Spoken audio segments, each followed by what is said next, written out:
everyone, I'm Jess M. Cutler and welcome to episode 7 of the ENSPIRES podcast. These episodes are a part of a mini message series to allow me to continue to share my heart and thoughts on all the little things that I keep discovering on my journey to understand what it means to pursue your calling and discover your purpose. I hope that the little nuggets I leave you here will encourage you, or rather put courage in you, to explore how these thoughts or practices could translate into your own life as you work to discern your own gifts and passions and work towards discovering your own purpose. So last week, I left you with this pretty cool story of how, by asking God for a sign or guidance so clear that it smacked me in the face, that he mailed me this awesome book by Jordan Raynor entitled Called to Create. And it was in the introduction that it said it was going to answer these questions that had been spinning around in my head for weeks as I sought to understand how to humble my approach in the event planning business. And it said, it was going to answer what it should look like to create, not in order to make a name for myself, but to glorify the one who has called me to create and love others. And there it was again, that word, glorify. I told you last week that it really wasn't a new word for me. Like, I knew that when you glorified something, it meant that you praised it or you worshiped it. And to become humble, I needed to serve others, not to just glorify myself, but to glorify God, the giver of my gifts. But that's really where the confusion kept stemming from. See, I couldn't figure out how I was supposed to praise him every time I designed or planned or executed an event. So as I got to reading this book, I realized I was missing a key definition in the word glorify. I love that when I left college, I was like, I don't need to know anything else. I've learned all there is to learn. Yeah, it's been so crazy how much I've learned whenever I realized there was so much more to learn. Oh, hashtag humility. Well, yes, one of the definitions of the word was to praise or to worship. But the other definition, and the real game changer for me, was to reflect his greatness or reveal his characteristics to others. So we've all heard that imitation is the highest form of flattery. Well, when we are called to glorify God, we are to praise him and worship him so highly that we seek to reveal his character to others by living out his example in our own lives. Oh, ding, ding, ding, ding, ding, ding, ding. So God didn't want me just to be like, okay, yeah, no, God totally designed and executed this event. You should really be praising him. In fact, he didn't even care if I said his name.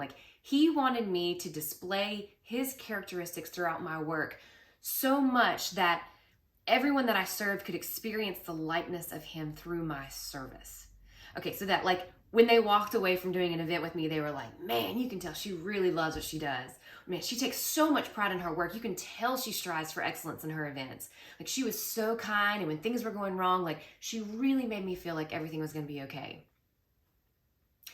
That was how I was to humble myself and glorify him. I didn't need to be a planner putting on more Christian events to glorify God. I needed to be a Christian putting on more excellent events. So no more halfway work, best events. So that when someone experienced planning an event with me, I provided them guidance and perspective and peace during what can be a somewhat chaotic time in your life. If you know what I'm saying, if you've ever planned your own wedding or even just a family get together, let's be honest. And I know there's some Christians out there that are like, duh, Jess, how did you not know this? Well, I don't know. Maybe I've been stuck in the Sunday school definition of glorify for way too long, but either way, I'm glad I understand it now. And I'm glad I'm trying to tell the rest of the world just in case they don't know it either, because I'm looking around the world and I'm seeing all these people saying yes to all these really good opportunities, and then listening to them just complain and be worried and just be upset on the backside, and realizing I'm not the only person that needs to figure this out.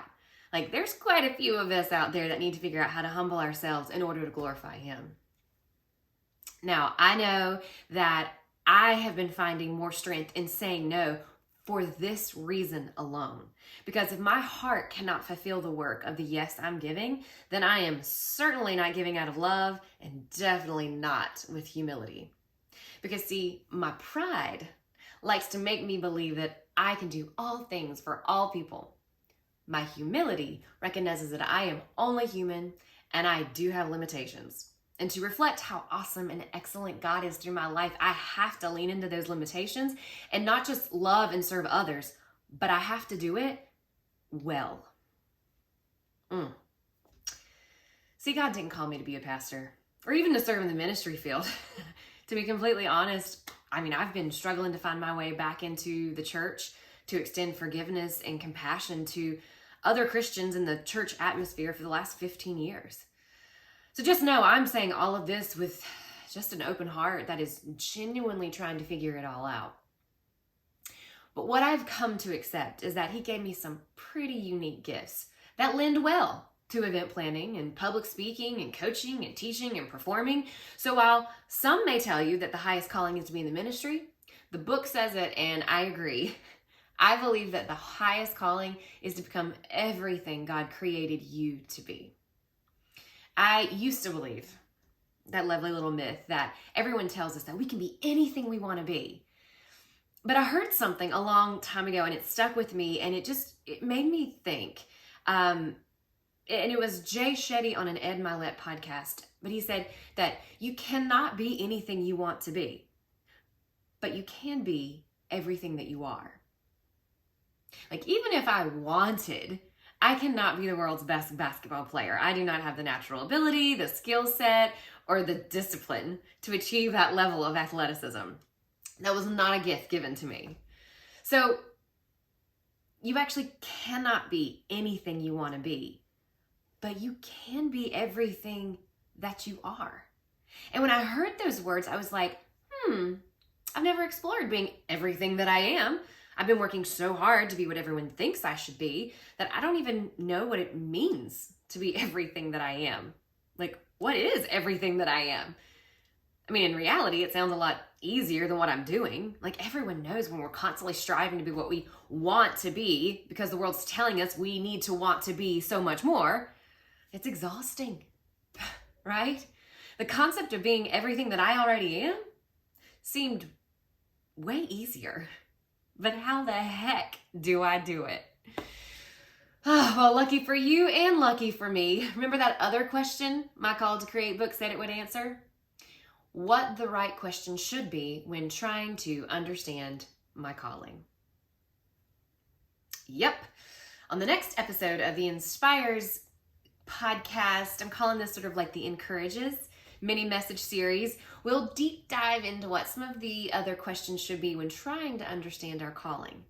And it's still not going to be all the answers you seek, but if you're like me, it's going to be the perfect place to start. So make sure you come back. Let's start to figure out like where our gifts intersect our passion and how we can find our way to our purpose and to our calling. So thanks so much for tuning in and being a part of the community and the conversation. If you'd like a little more inspiration, be sure to follow us on Facebook and Instagram. We are at jessmcutler.inspires, and that's ENSPIRES, Inspires. So as we increase the in crowd with intention, we hope to be your source of encouragement, insight, and most of all, inspiration. We'll see you next week.